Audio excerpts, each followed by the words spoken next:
লঙ্কেশের কথা বলবেন।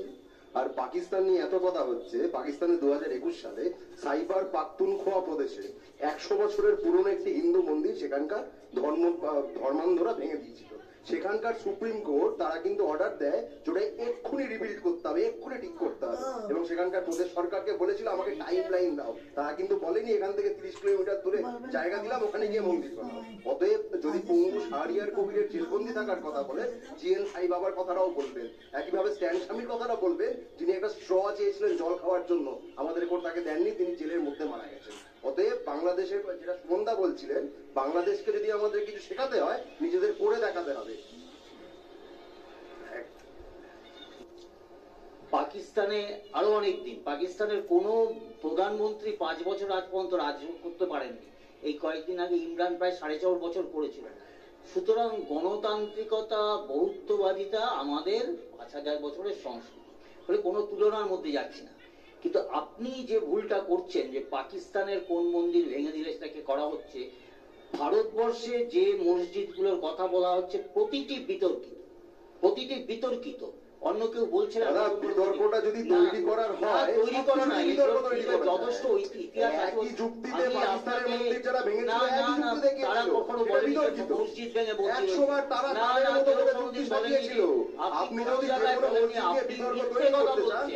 আপনি মিথ্যে কথা বলছেন যে পাকিস্তানের ছিল না। এবং ওই যে আজমির আমি আপনাকে দুটো কথা বলছি, আজমির শরীফে বলছেন জায়গাটার নাম কি জানেন? অজমের।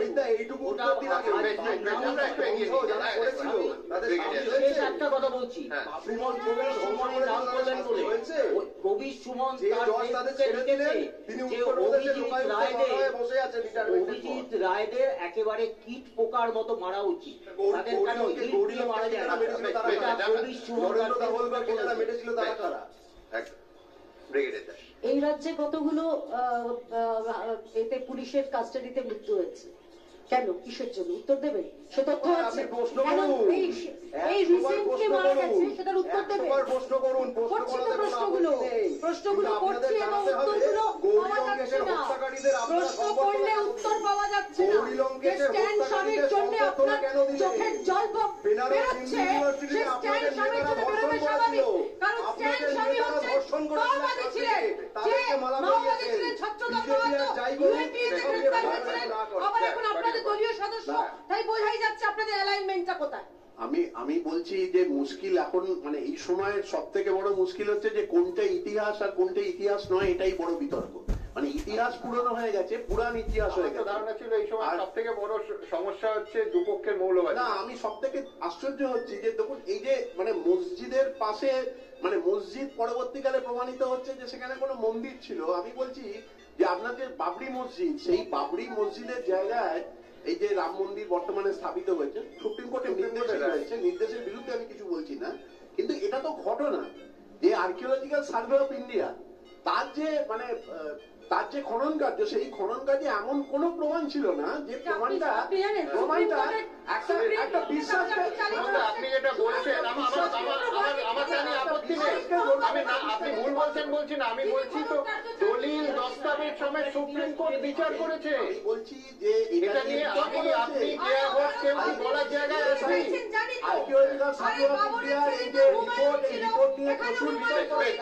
আমি আজকের বিষয় আমি যেটা বলছি, আমি যেটা বলতে চাইছিলাম এরা অন্য কথা, সেটা হচ্ছে যে এটা খুব দুর্ভাগ্যের। এই যে যখন আমরা যে বাংলাদেশ নিয়ে আলোচনা করছি, প্রত্যেকেই মানে 8 জন বক্তা, 8 জনের বক্তার প্রত্যেকেই বাংলাদেশের ঘটনার বিরুদ্ধে কথা বলেছে, এবং সেখানে হিন্দু নিধন হচ্ছে, হিন্দুদের উপর অত্যাচার হচ্ছে, কোনো সন্দেহের জায়গা নেই। এটা নিয়ে আমরা দ্বিমত পোষণ করছি না। আজকে এটা সপক্ষে কথা কে? আমি না বলছি কথাটা, আজকে আমরা ব্যাপারটা একমত। আমি বলছি এই 21শ শতাব্দীতে দাঁড়িয়ে এই লাইভ অনুষ্ঠানে একজন বিজেপি নেত্রী তিনি বলছেন যে প্রধানমন্ত্রী বদলা নিতে পারেন। বদলা শব্দটাকে ব্যবহার করছে, আপনি ভাবুন আজকের আধুনিক পৃথিবী তারা কি বদলায় বিশ্বাস করে নাকি? বদলাই যদি বিশ্বাস করে তাহলে আমরা মধ্যযুগে ফিরে যেতে হবে। না না না না, ওটা গান বাদলাতে হবে না। না না, বদলা নয়, বদল চাই আমরা। বদলের কথা বলেছিলাম, বদলার কথা বিজেপি বলে, বদলার কথা বিজেপি বলে। আর সব থেকে বড় কথা যেটা, পুরোনো বিয়ের কথাটা বারবার হচ্ছে না, উনি 1971 বাংলাদেশ সঙ্গীত পুরনো বিয়ের কথা বলছে। এই 2000 এরকম কোন বিজেপির হাতে নেই। আমি জানি না। আমি বলছি আজকে যে আপনি ভাষণ দিলেন